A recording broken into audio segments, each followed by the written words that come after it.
first part, what's something that you thought you'd never do that you ended up loving? And second part, what's one thing you thought you'd love that you'll never do again? Huh. Okay. Well, can I go big on the first part? Of course you can. Yeah. Yeah. Okay. So late in my life, this journey of mine, we all hopefully have get to the place where we get to say late in life. I fell in love with this man who was 36 years older than me, and I was already like what 58 myself. Anyway, he was 92, so we can do the subtraction, I suppose. And never in my life, in my wildest dreams, did I ever think that I would fall in love and follow that path with someone so much older than me. And it was awesome.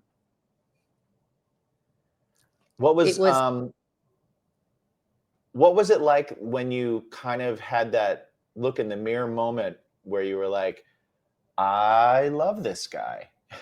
and This it was kind of holy like that. crap. Okay, this is, what was that moment like for you? So I find myself driving around Los Angeles all the time. That's where I live and work. And a lot of time spent in the cars around here. Even if you're only going 2 miles, you're in the car for a long Right. time. Oh yeah. Yeah. So I think a lot We're of New us do York, our so similar. oh, yeah. So I'm thinking in the car, why does this guy keep coming in my head? I just couldn't understand it, but it was as if he was just present all the time. And uh, I just was, I just finally said, I think it's because you love this guy. And I had this little conversation with myself. I'm pretty basic, like, no, you don't. Yes, you do. And it was this big struggle. It's like I'm being judged. Who's judging me? I'm judging me, So I was kind of like angry with me.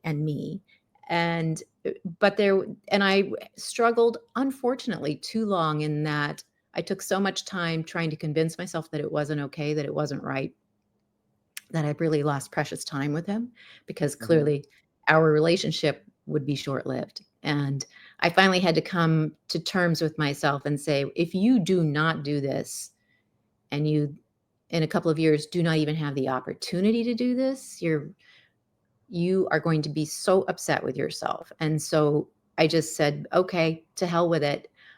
The biggest thing holding me back was this judgment, not just my own self judging me, but what I perceived to be the judgment of others. And yes, there was judgment from others. But once I let go of all that and just loved, it was the crazy best thing ever.